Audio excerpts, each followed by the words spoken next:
Okay guys, welcome back na naman sa aking YouTube channel. No? So bukas update kay Nightcrow starting yan 7 AM ng umaga hanggang 9:20 AM ng umaga pa rin. So ano ba yung mga main updates? Una 13 new events will be introduced. So balikan natin.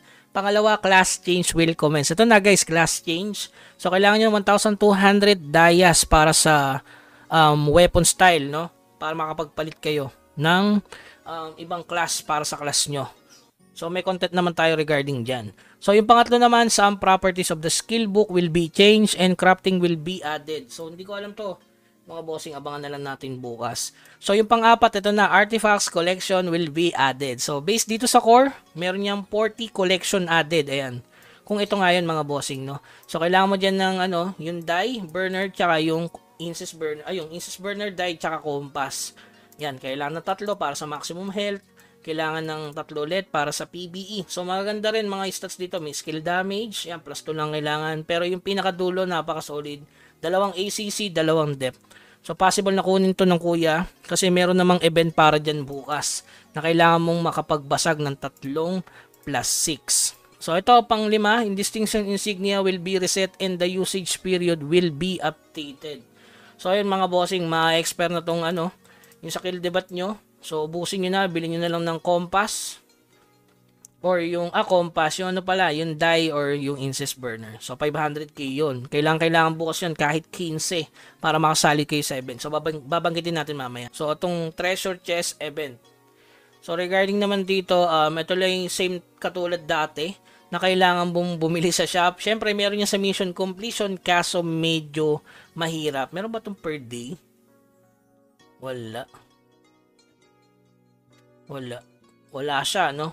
So, yun, asa na lang tayo dun sa mission completion kung kayang tapusin. So, pag-usapan na natin yan.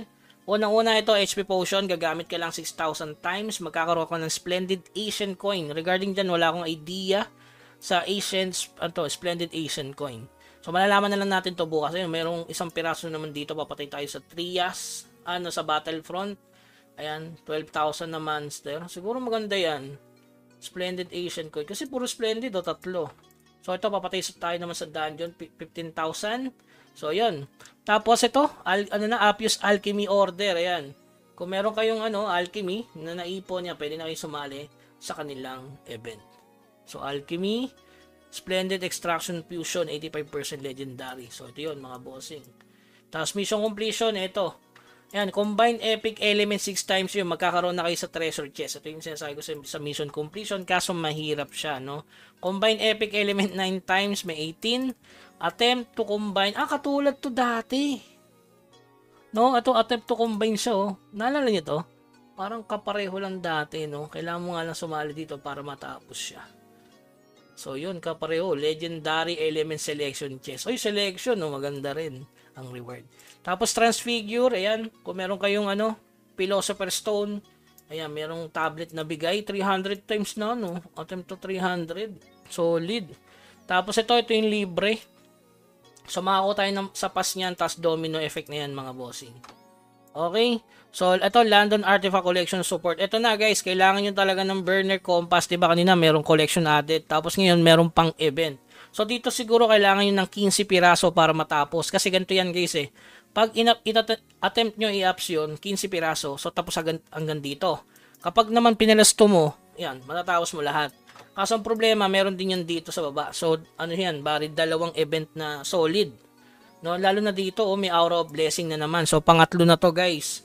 Kung meron na kayong dalawa, may pangatlo na tayo. Makakalibre tayo ng awakening sa Rune Artifacts at yung G-Well, diba?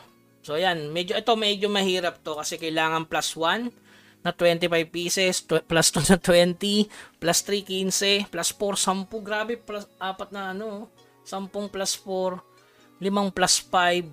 Grabe, 3 plus 6. So, medyo mahirap to para sa atin. Siguro sana swertihin tayo. Pero kailangan mo talaga 30 piraso eh. Pero meron naman 24 pieces dito. At makakuha ka ng Blessing Creation Fragment. So ito, pwede mo tong ipalit dito sa Artifact Crafting event nila. Yan. So yan, ito yung pang sumunod sa kanilang event. So meron dito, since 20 yung makukuha nyo, so makakuha pa kayo ng extra 8 piraso as F2P. Sayang kasi kulang ng 30 para merong ulit aura selection, no? Pang-apat sana mga bossing, no? Kaso talagang ganon, paltalpak ata para makumpleto yan. So yung huli, etong check-in event, oh. So sa check-in, merong ano ulit dito, Splendid 14 days.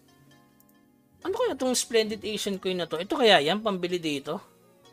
Ano yan? Splendid Blooded Sunset Field 7 days check-in. Dito kaya yun? Kasi may Twilight eh, no? So alamin na lang natin bukas guys. Katulad kasi nito, yan, may Splendid Asian Coin. Yung Asian Coin kasi pang Mirror yan eh.